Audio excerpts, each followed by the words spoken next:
로마서 12장을 이제 세 번째 제가 말씀을 드리고 있는데 그 말씀의 맥을 여러분들이 놓치면 안 됩니다.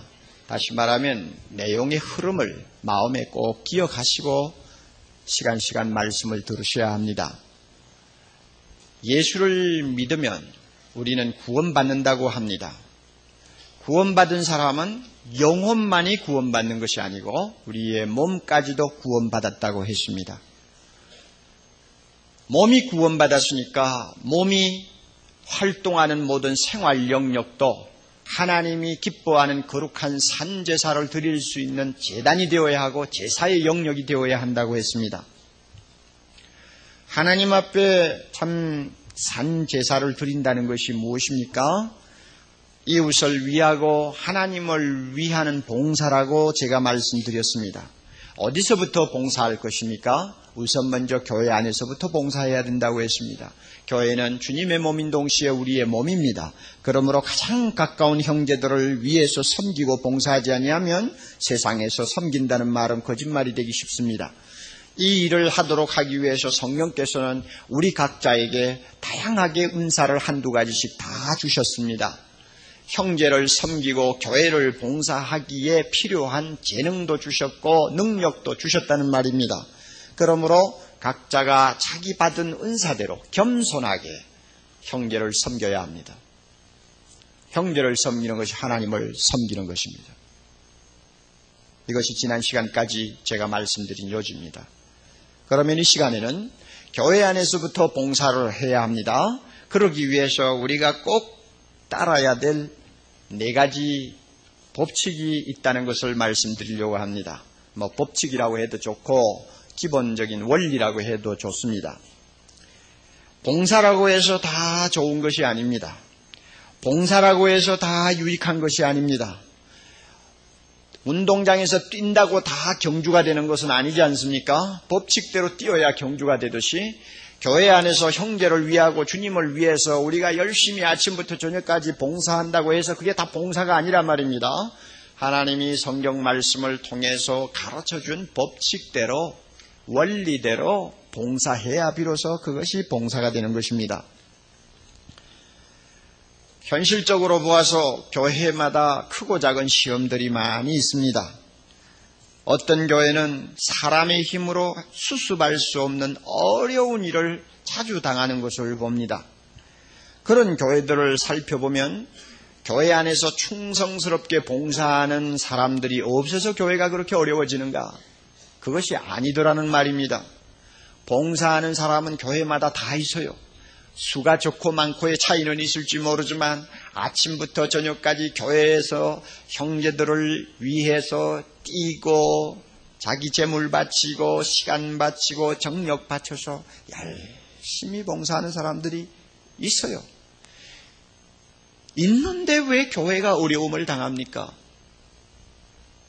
하나님이 가르쳐 주신 원리대로 봉사하지 않고 있기 때문에 문제를 일으키는 것입니다. 어떤 교회를 보니까 너무 열심히 봉사하는 사람들이 몇십 명 있는데 이 사람들이 어떻게 텃세를 많이 하는지 다른 사람이 붙을 수가 없어요. 텃세가 뭔지 아세요? 알죠? 사랑의 교회도 텃세가 있나요? 어디? 텃세 있다고 하시는 분 손 한번 들어보세요. 우리 사랑의 교회라고 해서 좋은 줄 알고 왔더니 텃세가 대단합니다 하는 분 한번 손 들어보세요. 여러분, 큰일 날 문제입니다. 자기가 14년 전에 교회 개척할 때 들어왔으면 그게 자기가 잘나서 들어왔나 하나님이 보내서 들어왔지? 하나님이 보내서 와서 일했는데 그게 텃세 될 거 있어요? 그런데 어떤 교회 가면은 텃세가 너무 심해가지고 그 소수의 그룹은 교회를 위해서 열심히 일을 하고 좋은데 너무 텃세가 심하니까 교역자까지도 견뎌내지를 못해요. 늦게 들어온 교역자가 몇 년 일을 하고 나면 그 다음에 그 텃세에 밀려서 자꾸 쫓겨나갑니다. 그리고 새로운 교인들이 들어오면 그들에게 아부하지 않는 이상 그 교회에 붙어나지를 못합니다. 그래서 교회는 항상 조그만하고 교역자는 자주 갈리고 하는 것을 제가 보았습니다. 여러분, 이게 봉사입니까? 이게 봉사입니까? 그런 사람은 빨리 죽어야 돼요. 죽어야 돼요. 그 사람들이 걸리는 돌이 되고 교회 안에서 그야말로 쓴뿌리가 되어가지고 얼마나 많은 사람들을 갖다 해치는지 몰라요. 죽어야 돼 빨리. 우리 교회 안에서는 제가 이런 설교해도 뭐 걸리는 사람 없을 거예요. 그러나 이 테이프를 들으면서 만약에 제 설교에 걸리는 사람은 듣다가 죽을지도 몰라요. 진짜 죽어야 돼 빨리. 자기 혼자 잘났다 하고는 남을 해치는 사람, 그게 교회 안에서 아무리 열심히 일하는 사람이라도 그것은 하나님 앞에 용납될 수가 없는 것입니다. 법칙대로 봉사해야 하나님이 영광 받으시는 제사가 되고 형제에게 유익을 주는 아름다운 봉사가 되는 것입니다.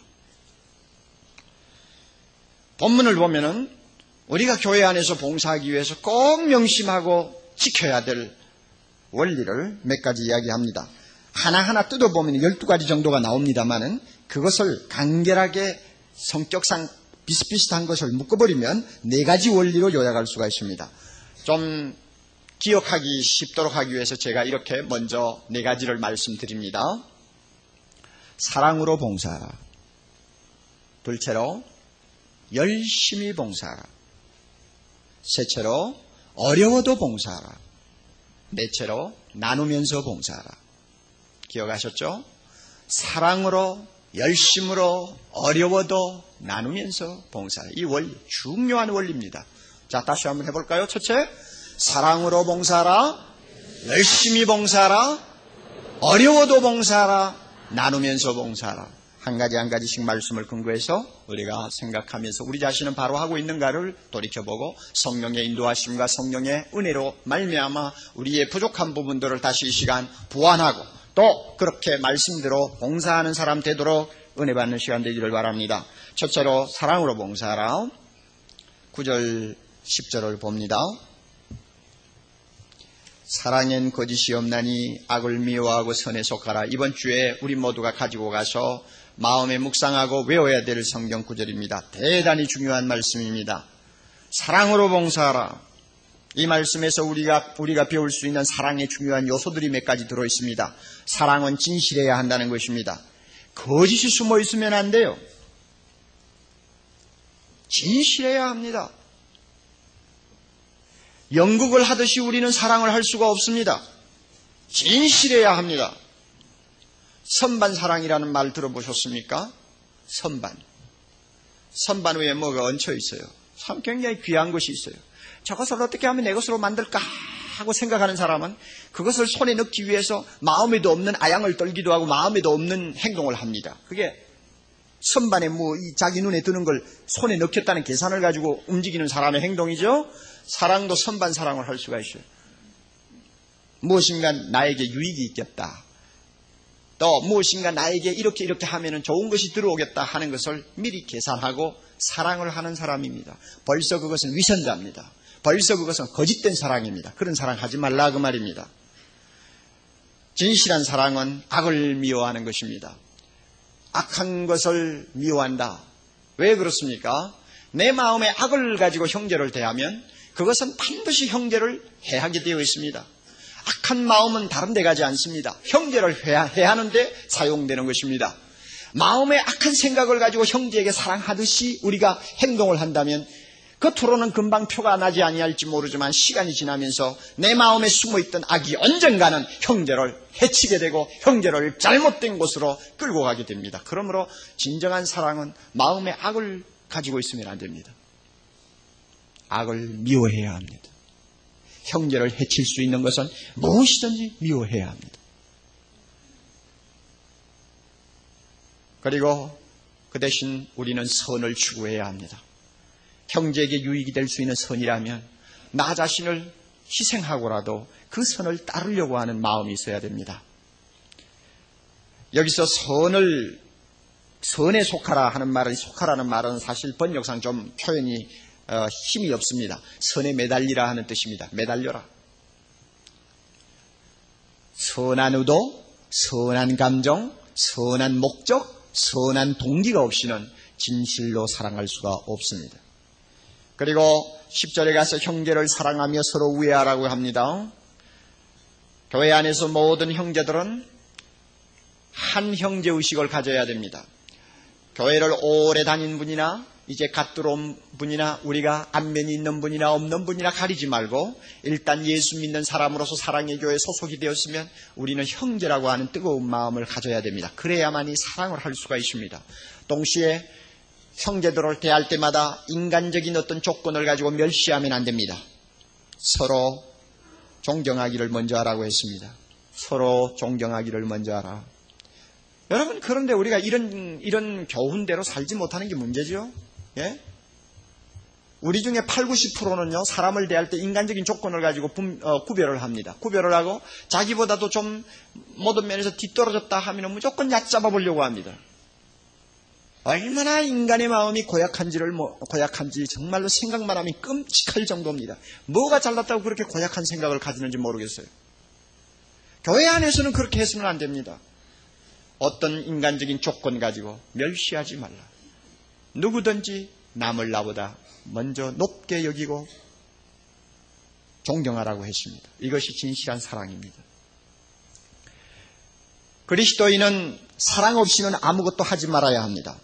그리스도인은 사랑 없이는 아무것도 할 수 없는 자들이 되어야 합니다. 다시 말씀드립니다. 예수 믿는 사람은 사랑 없이는 아무것도 하지 말아야 됩니다. 예수 믿는 사람은 사랑 없이는 아무것도 할 수 없는 사람이 되어야 합니다. 왜 그런지 압니까? 사랑이 빠져버리면 하나님 앞에 남을 것이 하나도 없기 때문입니다. 고린도전서 13장을 여러분이 다시 마음속에 기억하시기를 바랍니다. 굉장한 은사를 받아서 천사의 말을 합니다.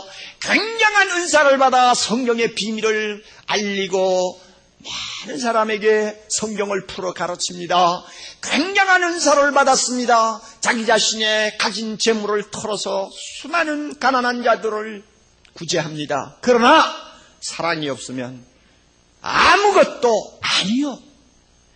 남는 것이 하나도 없다는 말입니다. 그러니 예수 믿는 사람은 사랑 없이는 손을 움직이지 말아야 되고 사랑 없이는 무엇인가 하려고 하는 생각도 말아야 됩니다. 해봐야 소용이 없으니까. 해봐야 아무 가치도 없으니까. 해봐야 하나님이 받지도 않으시니까. 할 필요가 없는 것입니다. 사랑은 주님이 주신 새 계명입니다. 요한복음 13장 34절 주님께서 새 계명을 이렇게 말씀하셨습니다. 새 계명을 너희에게 주노니 서로 사랑하라. 내가 너희를 사랑한 것 같이 너희도 서로 사랑하라. 옛 계명은 무엇입니까? 내 이웃을 뭐와 같이 사랑하라?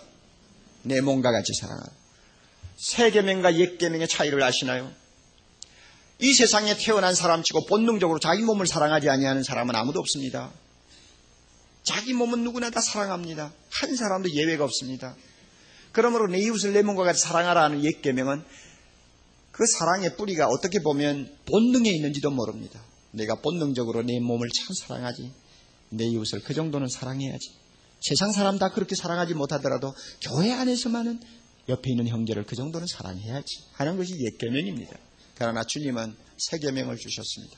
내 몸을 내 이웃을 내 몸과 같이 사랑하라고 하지 않았어요. 뭐라고? 내가 너희를 사랑한 것 같이입니다. 그러므로 새 계명의 뿌리는 하나님의 사랑에 있습니다. 얼마나 다릅니까? 하나는 본능적인 어떤 요소에다 뿌리를 두었다면 하나는 하나님의 사랑에다 뿌리를 두었으니까. 하나님이 무엇을 원합니까? 너 이제 예수 믿고 중생받았다고 큰 소리치지, 예수 믿고 하나님의 자녀가 되었다고 너는 고백하고 있지 않느냐? 그렇다면 네 아버지가 너를 사랑한 것처럼, 예수님이 너를 사랑한 것처럼 그 사랑 가지고 이웃을 사랑하라고 합니다. 이게 새 계명입니다.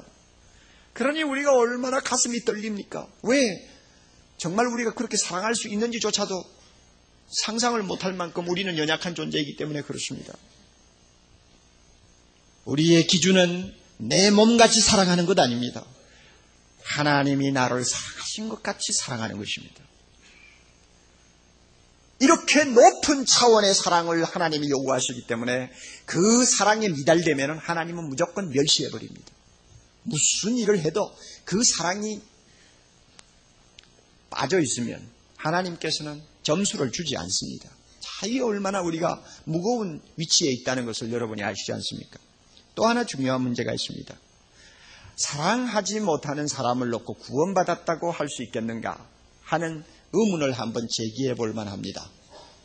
야, 옥 목사가 무슨 소리를 하고 있어? 아니, 구원이라는 것은 예수 믿음으로 구원받는다고 그랬지 무슨 사랑하고 무슨 관계냐 하고 마음으로 생각하실 수 있죠. 물론 옳은 말입니다. 흔히들 질문을 합니다. 당신 구원받았습니까? 예. 어떻게 구원받았습니까? 믿음으로요. 예, 그래요. 어떻게 믿음으로 구원받는다는 것을 자신 있게 말할 수 있습니까? 예, 하나님의 말씀 어디 보면 분명히 그렇게 가르쳐 주셨습니다. 그러므로 제가 예수를 믿는 이상 구원받았습니다. 이렇게 대답합니다. 그러면 또 하나 질문합니다. 당신이 구원받았다는 확실한 증거를 무엇으로 보여주시겠습니까? 그러면 제 믿음을 가지고 보여줄 수 있습니다. 말이 됩니까? 왜 믿음을 가지고 보여줄 수 있다고 생각합니까? 성경에 보니까 믿음으로 구원받았다고 받는다고 말씀하기 때문입니다. 당신이 어떻게 그렇게 확신할 수 있습니까? 성경에 그랬습니다. 성경에 뭐라고 그랬는데요? 믿음으로 구원받는다고 했습니다. 그러면 당신 구원받은 증거가 뭡니까? 믿음입니다. 왜 그렇게 생각합니까? 성경에 그렇게 말했습니까? 여러분 어떻습니까? 말이야 옳은 말이지. 그러나 그것은 점수가 50점밖에 안 됩니다. 야고보가 분명히 말한 것처럼 내 믿음이 진짜 믿음인가를 증거를 보여라 할 때 뭐라고 했습니까? 뭐 증거가 나와야 되죠. 그 행함이라고 그랬죠. 그걸 좀 더 구체화시킵시다. 구원받았다고 하는 확신을 성경에는 이런 말로 표현합니다. 사망에서 생명으로 옮겼다 이렇게 표현합니다. 사망에서 생명으로 옮겼다는 말이 성경에 꼭 2번 나옵니다. 요한복음 5장 24절에 그 말씀이 나옵니다. 내가 진실로 진실로 너에게 이르노니 내 말을 듣고 또 나 보내신 이를 믿는 자는 영생을 얻었고 심판에 이르지 아니하리니 그 다음에 사망에서 생명으로 옮겼느니라. 이 내용의 말씀의 골자는 믿으면 구원받았다는 것을 말하는 것입니다. 믿는 자는 사망이 지배하는 영역에서 하나님이 지배하시는 생명의 영역으로 옮겨졌다고 말씀합니다. 분명한 사실입니다. 믿으면 구원받은 사람입니다. 그런데 이제 또 하나 중요한 것이 있습니다.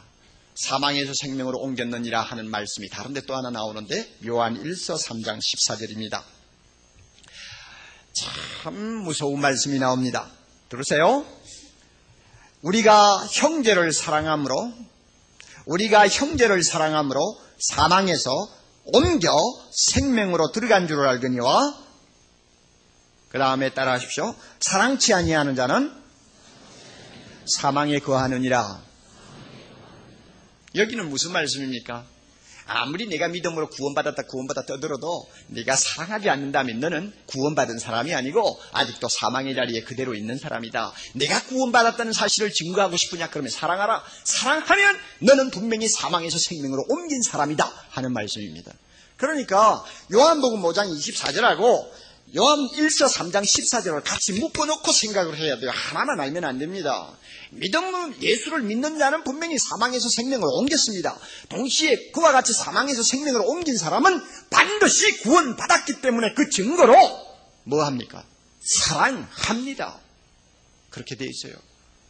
따라서 예수 믿는다 고백하면서도 사랑하지 아니하면 그 사람 구원받았을까 하는 의문을 충분히 가질 수가 있습니다. 이만큼 사랑이 중요합니다. 흔히들 구원 이야기를 하면 뭐 영원히 사는 것이라고 말을 합니다. 그러나 여러분 영원히 사는 문제를 가지고 무조건 구원이라고 하면 그것은 좀 이상한 이야기가 됩니다. 영원히 사는 것은 예수 믿는 사람만 영원히 사는 것 아닙니다. 누가 또 영원히 삽니까? 안 믿는 사람도 영원히 삽니다. 예수님이 재림하셔서 이 땅에 있는 모든 사람들이 무덤을 깨고 부활하면요, 그 사람들 영원히 삽니다. 그러나 영원히 사는 질이 다르죠. 영원의 질적인 특징이 뭔지 압니까? 시간인 줄 아세요? 시간으로 따지면 둘 다 영원해요. 천당에서 영원히 살든지 지옥에서 영원히 살든지 다 영원이에요. 시간 가지고는 우리가 말할 수가 없어요. 뭘 가지고 말할 수 있느냐?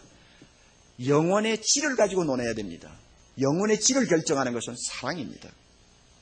예수 믿는 사람이 영원히 산다고 할 때 그것이 축복이 되는 이유는 하나님의 놀라운 사랑, 형제들의 사랑이 쌓여서 영원토록 살 수 있기 때문에 그것이 복이요, 영광이요, 축복이라고 말하는 것입니다. 그러나 지옥은 영원이기는 영원이지만 사랑이 없어요. 사랑이 없는 데서 영원토록 살아야 되는 거 얼마나 무서운 저주입니까? 그러므로 구원받았다 하면은 사랑하게 되어 있습니다. 사랑이 없는 봉사를 교회 안에서 열심히 합니다만 그들 때문에 교회가 얼마나 피해를 당하는지 모릅니다. 진실하지 못한 사랑, 형제의식이 없는 사랑, 악을 미워하지 못하는 사랑, 멸시하는 사랑 등등. 성령께서 우리 각자 마음에 다시 한번 질문을 하시고 나는 그 질문에 귀를 기울이는 시간 되기를 바랍니다. 사랑하는 자여, 네가 정말 구원받았느냐? 구원받았다면 구원받은 증거를 무엇으로 보여줄 수 있느냐? 예, 주님, 나는 형제를 사랑합니다. 교회 안에 있는 형제들을 사랑합니다. 그렇게 대답할 수 있기를 바랍니다. 주님이 이 시간 그것을 원합니다. 지난 수요일날 우리 교회에 오셔서 설교를 하신 박영창 목사님 계시죠? 안희숙 사모님하고 같이 일본 의사당에 가서 폭탄 선언을 했던 박관준 장로님의 아드님 되시는 분이에요. 그분이 저를 보고는 첫 마디가 뭐냐면, 야, 목사님, 사랑의 교회가 정말 다르네요. 연세가 70이 넘으신 분이 돼서 노망을 하시나 아양을 뜨시나 이랬는데 자꾸 그 말을 하세요. 목사님, 사랑의 교회가 정말 틀려요. 제가 들어올 때부터 느낌이 달라요. 뭔데요? 그랬더니 교인들이 얼마나 밝고 사랑스럽고 정말로 좋은지 다른 교회 여러 곳을 가봐도 이런 교회를 제가 못 봤습니다. 그냥 못된 교회만 다녔구만 내가 속으로 그랬어요. 그러더니 예배를 마치고 올라오셔서 또 그래요. 야, 목사님 정말 사랑의 교회 다르네요. 사랑의 교회 이름답게 참 사랑이 넘치네요. 그래서 제가 그 말을 듣고는 그냥 가슴이 콱 막혀서 가만히 있었어요. 제가 가책을 받아서 그랬어요. 이 목사님이 이렇게 칭찬하는 것만큼 옥 목사는 사랑의 교회 목사다웁게 정말 사랑하고 있는가? 내가 그만 가책을 받았어요. 여러분은 어떻습니까? 그런 칭찬을 받으면 가책받을 수 있겠죠, 아마. 있겠죠. 우리가 이런 가책을 가지고 교회를 봉사해야 합니다. 사랑 없는 봉사 할 필요가 없습니다. 두 번째로 열심으로 봉사하라 하는 내용입니다. 11절 봅니다. 부지런하여 게으르지 말고 열심을 품고 주를 섬기라 그랬습니다. 여기서 열심을 품고 하는 말은 가슴에 불을 안고 하는 말입니다.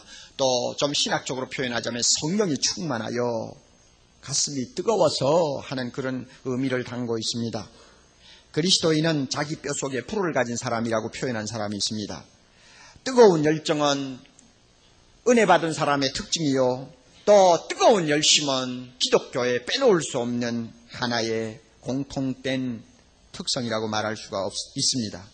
교회를 그저 미지근하게 다니다가 하루아침에 갑자기 열심을 내기 시작하면 그 사람은 틀림없이 은혜 받은 사람입니다. 남편을 보실 때 여러분이 그렇게 보셔도 됩니다.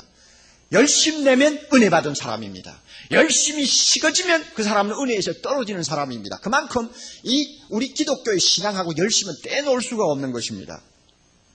이런 의미에서 우리 한국의 대표적인 신학자 중에 한 분인 한철아 박사가 기독교는 한마디로 열심의 종교라고 정의한 것도 일리가 있다고 저는 생각합니다. 그리고 자기의 신학을 일컬어서 열심의 신학이라고 하는 이상한 표현을 한 것도 잘못된 것이 아니라고 생각합니다. 열심 빼버리면 우리의 신앙은 설 자리를 잃어버립니다. 열심이 없으면 그 교회는 아무리 건물이 아름다워도 죽어버린 교회가 되어버립니다. 그만큼 중요합니다. 그래서 그런지는 모르지만은 우리 예수님께서는 미지근한 것을 지독하게 싫어하십니다. 요한계시록 3장 15절 16절 다시 제가 읽어드립니다. 내가 내 행위를 아노니 네가 차지도 아니하고 더웁지도 아니하도다. 내가 차든지 더웁든지 하기를 원하노라. 네가 차든지 더웁든지 하기를 원하노라. 이 말은 열심을 내기를 원한다는 뜻입니다. 내가 이같이 미지근하여 돕지도 아니하고 차지도 아니하니 내 입에서 너를 토하여 내치리라. 미지근한 사람아, 내가 너를 토하여 내겠다. 열심히 없는 사람아, 교회를 다녀도 나는 너를 싫어한다, 그 말입니다. 열심히 없는 사람아, 네가 아무리 기도해도 나는 안 듣겠다 하는 이야기입니다. 열심히 없는 사람아, 네가 아무리 찬송을 아름답게 불러도 나는 그 찬송 마음에 안 들어 하는 이야기입니다. 내 입에서 너를 토하여 내치리라. 얼마나 열심히 없는 것을 주님이 싫어하는지. 이것만큼 충격적인 본문 말씀이 어디 있습니까? 그런데 불행히도 기독교 역사를 보면은 열심을 가지고 주를 섬기려고 하고 교회 안에서 열심히 형제를 봉사하는 사람을 좀 멸시하는 그런 경향이 굉장히 많았습니다. 지금도 그런 경향이 있습니다. 특별히 좀 유식한 분들, 좀 어떤 면에서는 세상적으로 말해서 갖출 것을 제대로 갖춘 분들이 이 열심을 굉장히 좀 경시하는 경향이 있습니다. 그리고 비판합니다. 오히려 적당히 교회를 다니고 적당히 신앙생활하는 사람을 굉장히 인격자라고 떠받치는 그런 경향이 있습니다. 잘못되었습니다. 물론 잘못된 열심이 있습니다. 이단에 빠진 사람들이 흔히 보여주는 그런 열심, 잘못된 것입니다. 가정도 다 내팽개치고 직장에서는 남에게 손가락질 당하면서 교회만 와서 열심히 뛰는 사람, 잘못된 것입니다. 그건 분명히 잘못된 병든 열심이에요. 여기서는 병든 열심을 이야기하는 것이 아닙니다. 주님이 기뻐하는 열심이 있어요. 이 가운데 아직도 교회를 다니시지만은 뜨거운 열정을 가지고 교회 안에서 봉사하고 섬기는 일에 동참을 못하고 계시는 분들 있죠. 물론 다른 부분에서 여러분이 남모르게 열심히 하시는 것도 있을 것입니다. 그렇지만 기억하십시오. 교회 안에서 열심을 내지 못하는 분, 다른 데서 기대하기가 어렵습니다. 그리고 교회 일에 열심을 내지 못하는 분이 주님 앞에 섰을 때에 주님께서는 꼭 이 한마디로 책임 추궁을 하실 것입니다. 악하고 그 다음에 무엇입니까? 게으른 종아. 그와 같은 주님의 추궁에 대해서 여러분들이 변명하거나 무슨 여러분 스스로를 합리화시킬 만한 어떤 근거가 있는지 한번 돌이켜 보십시오. 아마 말 한마디도 못할 것입니다. 우리 교회 안에는 참 열심히 주님을 섬기고 남이 알아주든지 알아주지 않든지 부서부서해서 아침부터 저녁까지 주일날 같은 때는 온통 혼신의 힘을 바쳐서 충성하는 형제자매들이 참 많습니다. 저는 그들을 생각할 때마다 늘 자랑스럽습니다. 나는 사랑의 교회 교인이 뭐 수천 명 모인다, 수만 명 모인다, 그것 가지고는 자랑하고 싶지 않아요. 정말 교회 안에서 주님을 사랑하고 형제를 사랑하는 그 뜨거운 열정 가지고 교회를 위해서 열심히 봉사하는 형제들 때문에 저는 목회할 맛이 나는 사람입니다. 알아주지 않아서 집사도 아직 시키지 않는 그런 사람도 있습니다. 그런데도 불평하지 않습니다. 길가에 가다가 만나면 목사가 얼굴도 몰라가지고 지나갑니다. 그래도 불평하지 않습니다. 그러면서도 주님 바라보고 기쁨으로 헌신하는 사람들이죠. 저는 그런 사람들 때문에 목회하는 맛이 있는 사람이요, 긍지를 가지는 사람입니다. 각 부서마다 그런 분들이 많지만은 이번에 저는 주일학교 안에서 교사로서 열심히 정말 빛도 없이 이름도 없이 주님을 위해서 봉사하고 우리 자녀들을 위해서 땀 흘리는 형제 자매들을 알아봤습니다. 뭐 제가 누군지 알아야지. 그래서 주일학교 담당하시는 교육자에게 부탁을 했습니다. 내가 설교 준비에 꼭 필요하니까 주일학교에서 가장 자랑할 만한 교사, 정말 열심히 일한다고 할 만한 교사 추천 좀 해달라고 그랬습니다. 그랬더니 컴퓨터에다가 아주 체계적으로 잘 정리해서 가지고 왔어요. 보니까 정말 대단하네요. 여기 앉아 계시면 용서하십시오. 또 우리 주일학교 교사들은 또 내가 아닌가 하고 가슴이 두근두근 하다가 빠졌다고 해서 실망하지 마세요. 실망하지 마세요. 그저 대표로 제가 하나, 여러분들 다 포함되는데 그 중에 한 분 제가 지금 예를 드는 것입니다. 그리고 실제적으로 이름을 밝힌다고 해서 여러분 마음에 상처 없기를 바랍니다. 우리 모두를 위해서 제가 밝히는 것입니다. 주인공하고 이제 써놨는데 제가 있는 그대로 읽습니다. 주인공 김경임 집사님, 나이는 45살, 거주지는 노원구 상계동 주공아파트. 여러분 상계동이 어딘지 알죠? 얼마나 멀고 얼마나 교통이 엉망인지 알죠? 네. 자, 그분이 지금 국민학교 4학년을 맡아서 가르치는 교사입니다. 남편도 김윤환 집사님, 한국전력에 근무하시는 분인데 그분도 함께 주일학교에서 교사로 봉사합니다. 그러니까 부부가 봉사합니다. 그럼 애가 없어서 몸이 가벼워 그러냐? 아닙니다. 자녀가 둘이 있습니다. 자, 주일날 스케줄이 어떤지 한번 보십시다. 제가 있는 그대로 읽어드립니다. 7시에 집에서 출발한다. 1시간 반 지나서 교회에 도착한다. 9시 30분까지 교사 준비 기도회에 참석을 한다. 10시 30분부터 11시 10분까지 1시간 40분 동안 국민학교 4학년 어린애들을 데리고 말씀을 가르치고 함께 예배 보면서 씨름합니다. 11시 반부터는 이제 3부 예배 들어옵니다. 아마 그러니까 이 시간 와서 계시겠네요.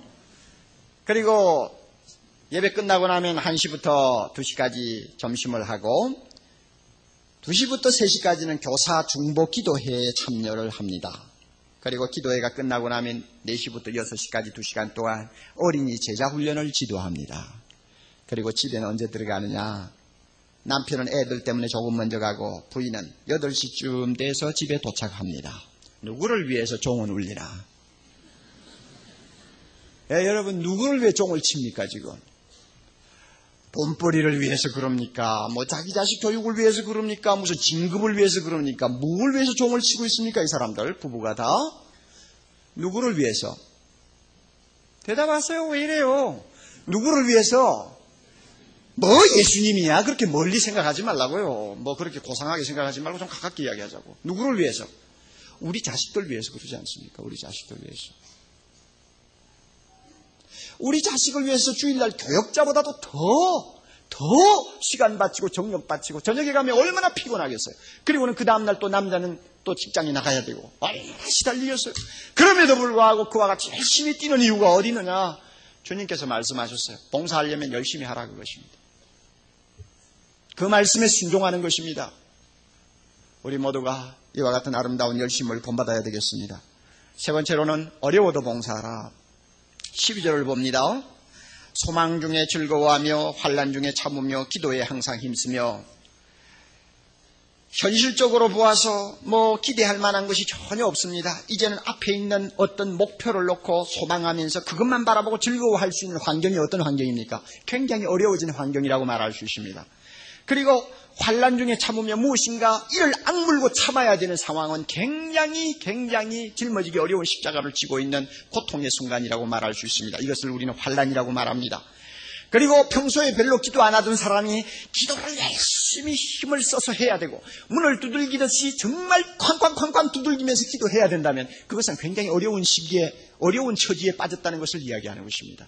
그러므로 12절 말씀을 종합적으로 말하면 교회 안에서 봉사를 하기는 하되 굉장히 어려운 처지에 지금 놓여서 봉사하기가 힘들어진 경우를 전제하고 하는 교훈입니다. 교회에서 형제를 위해서 봉사하고 주님을 위해서 우리가 뛰는 것 얼마나 아름답습니까? 그렇게 우리가 봉사를 하면 주님께서 그저 매일매일 태평세월을 주시고 어려운 일이 없이 형통만 하게 하실 것 같지만은 그렇지 않습니다.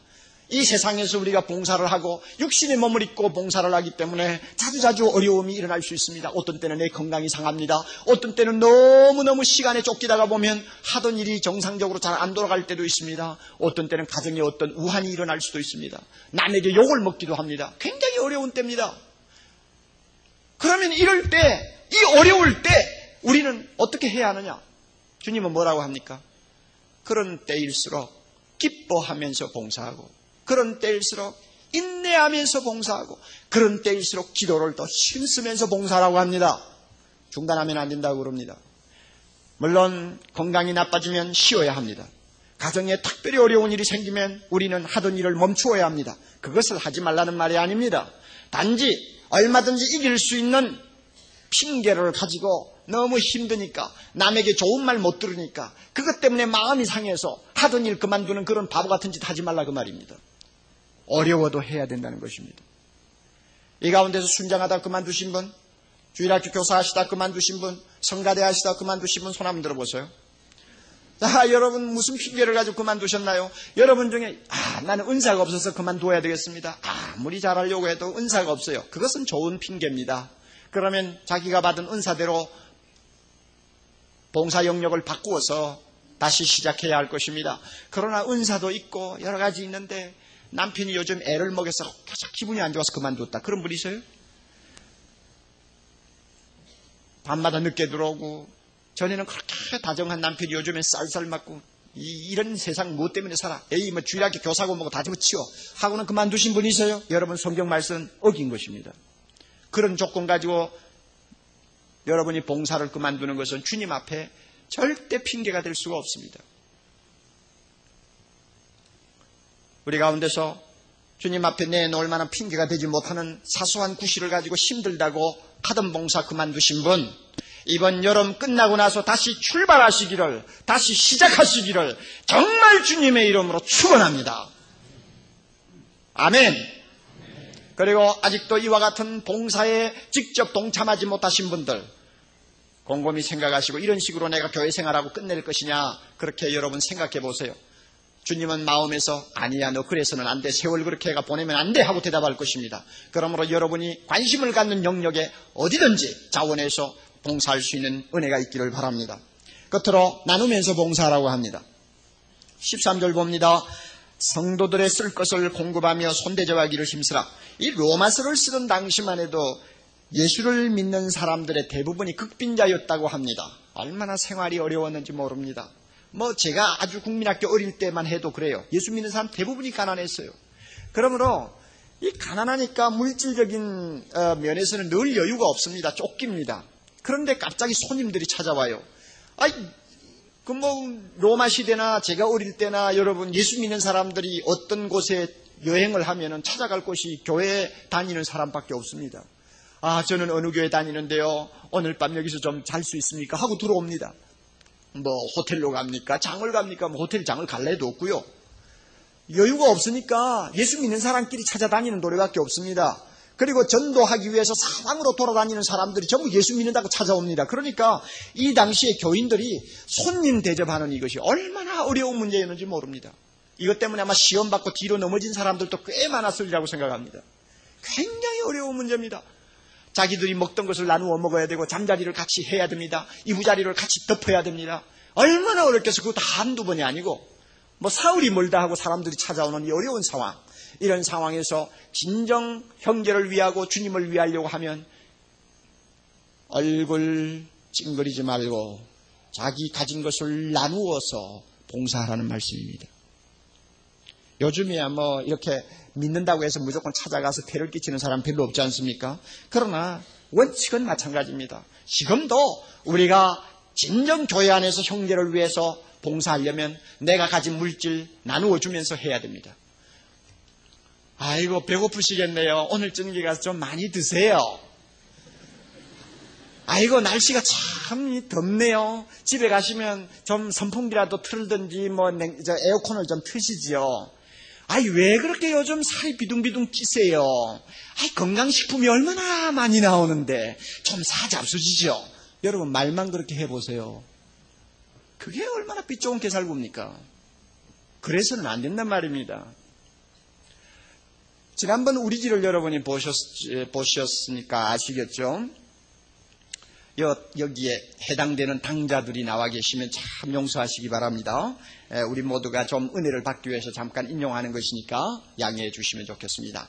그 우리 집에 보니까 팔공주 가정의 이야기가 나왔습니다. 걔 말이 공주지 이게 공주입니까? 이게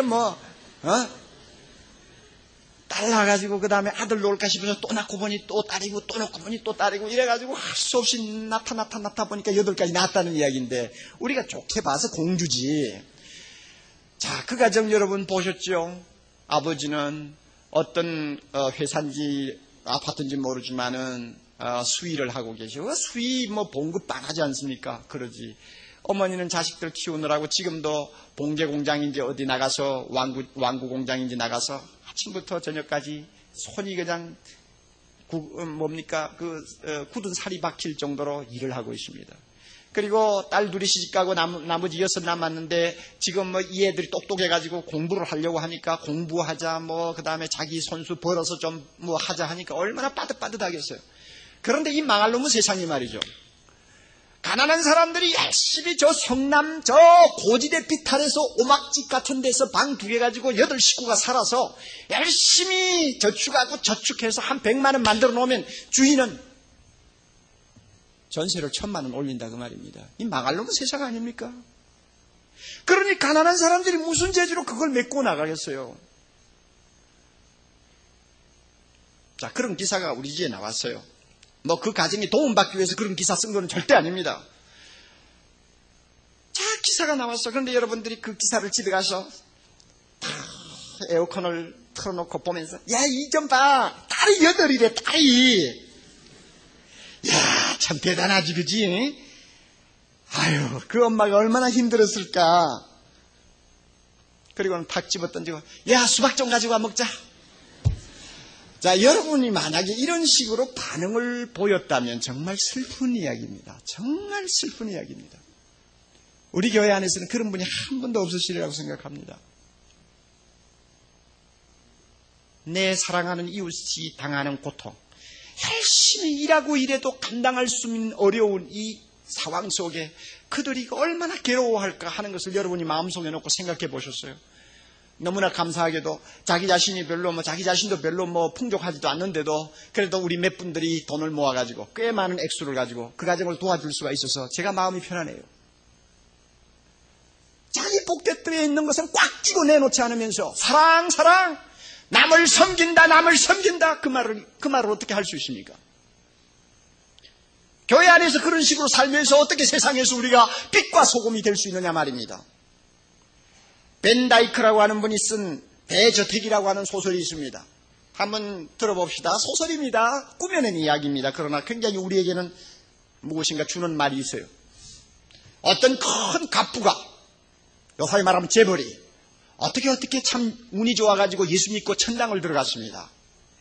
들어가서 천사가 인도하는 대로 자기 집을 찾아갔습니다. 조그마한 오두막, 지붕도 제대로 덮이지 아니하는 작은 오두막에 가더니 자, 여기가 당신이 살 집입니다 그랬습니다. 너무나 어이가 없어가지고 아유, 여기에서 내가 살아야 됩니까? 예, 여기서 살아야 됩니다. 이게 당신 집입니다. 아니, 왜 이렇게 집이 초라해요? 그거야 당연하죠. 당신 몰라요? 아니, 몰라요. 그래요. 옆에 있는 저걸 보세요. 그 옆을 보니까 막 천사들이 그냥 망치를 들고 똥땅 때리면서 집을 짓는데 큰 맨션을 짓고 있습니다. 얼마나 큰지. 자기 집은 변속관 같고 그 집은 너무 큽니다. 저 집이 누구 집입니까? 저 집 주인은 아직 오지 않았어요. 그런데 이제 오면 살도록 하기 위해서 지금 짓는 거예요. 그 사람이 누군데요? 당신 동네 그 왜 조그마한 병원 하나 차리고 사는 의사 있죠? 그 의사 집입니다. 당신이 별스럽게 생각지도 않던 그 초라한 의사집이 저겁니다. 왜 저렇게 됩니까? 왜 저 사람은 저렇게 큰 집 지어주고 나는 이렇게 조그마한 집을 지어줍니까? 몰라도 정말 너무 모르네. 자, 보세요. 저 사람은 그저 돈 들어오면 자기가 쓸 만큼 남겨놓고는 남을 위해서 다 썼어요. 그러면 남을 위해서 쓰는 돈은 전부 천국 은행에 저금이 되거든요. 그럼 우리 그 돈 찾아가지고 지금 물건 사서 집 짓는 거예요. 그 양반은 계속 저금을 하니까 미천이 안 딸리죠. 그러니까 큰 집 지어줄 수밖에 없지 않습니까? 그런데 당신은요? 당신 지금까지 저금한 거 얼마 있어? 꼬닥꼬닥해야 요건데 이것도 지붕도 제대로 지금 못 덮고 있잖아요. 저금을 해야 지붕을 덮지. 소설입니다. 그러나 우리가 가슴에 뭔가 와서 닿는 것이 있어요. 나누면서 봉사해야 합니다. 나누면서. 이것이 주님의 명령입니다. 자, 5가지. 4가지. 첫째는 사랑하면서 봉사하고, 그 다음에 열심히 봉사하고, 어려워도 봉사하고, 나누면서 봉사하라. 주님의 명령입니다. 교회 안에서 이와 같은 봉사를 하지 못하면 우리는 세상에서 그리스도인으로서의 바른 삶을 살 수가 없습니다. 우리의 몸을 주님이 기뻐하시는 거룩한 산제사로 드리기를 원합니까? 교회 안에서부터 하나님이 가르쳐 주신 원리대로 봉사하자 그 말입니다. 그러면 우리 몸이, 우리의 삶이 날마다 주님을 기쁘시게 하는 아름다운 제사가 될 수 있을 것입니다. 우리 모두에게 이와 같은 은혜가 있기를 바랍니다. 기쁨으로 찬양 214장을 보면은 주님께서 우리가 할 수 있기 때문에 사랑하라고 명령하셨다고 합니다. 주님께서는 우리가 할 수 있기 때문에 희생하라고 명령하셨다고 합니다. 우리가 희생하고 우리가 사랑할 때 거기에 능력이 따라옵니다. 그 능력이 우리 사회를 밝히고 사람들을 치유하고 하나님의 뜻을 이 땅 위에 펴는 놀라운 도구로 사용되는 것입니다. 214장 우리 함께 부릅니다. 기쁨으로 찬양입니다. 로마서 12장을 이제 세 번째 제가 말씀을 드리고 있는데 그 말씀의 맥을 여러분들이 놓치면 안 됩니다.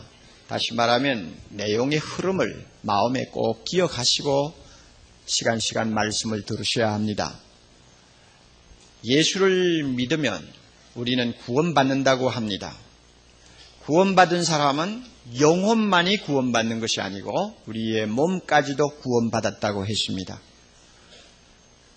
몸이 구원받았으니까 몸이 활동하는 모든 생활 영역도 하나님이 기뻐하는 거룩한 산제사를 드릴 수 있는 제단이 되어야 하고 제사의 영역이 되어야 한다고 했습니다. 하나님 앞에 참 산제사를 드린다는 것이 무엇입니까? 이웃을 위하고 하나님을 위하는 봉사라고 제가 말씀드렸습니다. 어디서부터 봉사할 것입니까? 우선 먼저 교회 안에서부터 봉사해야 된다고 했습니다. 교회는 주님의 몸인 동시에 우리의 몸입니다. 그러므로 가장 가까운 형제들을 위해서 섬기고 봉사하지 아니하면 세상에서 섬긴다는 말은 거짓말이 되기 쉽습니다. 이 일을 하도록 하기 위해서 성령께서는 우리 각자에게 다양하게 은사를 한두 가지씩 다 주셨습니다. 형제를 섬기고 교회를 봉사하기에 필요한 재능도 주셨고 능력도 주셨다는 말입니다. 그러므로 각자가 자기 받은 은사대로 겸손하게 형제를 섬겨야 합니다. 형제를 섬기는 것이 하나님을 섬기는 것입니다. 이것이 지난 시간까지 제가 말씀드린 요지입니다. 그러면 이 시간에는 교회 안에서부터 봉사를 해야 합니다. 그러기 위해서 우리가 꼭 따라야 될 4가지 법칙이 있다는 것을 말씀드리려고 합니다. 법칙이라고 해도 좋고 기본적인 원리라고 해도 좋습니다. 봉사라고 해서 다 좋은 것이 아닙니다. 봉사라고 해서 다 유익한 것이 아닙니다.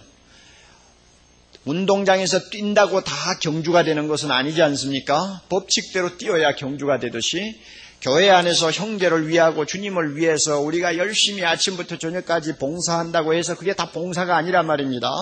하나님이 성경 말씀을 통해서 가르쳐준 법칙대로 원리대로 봉사해야 비로소 그것이 봉사가 되는 것입니다. 현실적으로 보아서 교회마다 크고 작은 시험들이 많이 있습니다. 어떤 교회는 사람의 힘으로 수습할 수 없는 어려운 일을 자주 당하는 것을 봅니다. 그런 교회들을 살펴보면 교회 안에서 충성스럽게 봉사하는 사람들이 없어서 교회가 그렇게 어려워지는가? 그것이 아니더라는 말입니다. 봉사하는 사람은 교회마다 다 있어요. 수가 좋고 많고의 차이는 있을지 모르지만 아침부터 저녁까지 교회에서 형제들을 위해서 뛰고 자기 재물 바치고 시간 바치고 정력 바쳐서 열심히 봉사하는 사람들이 있어요.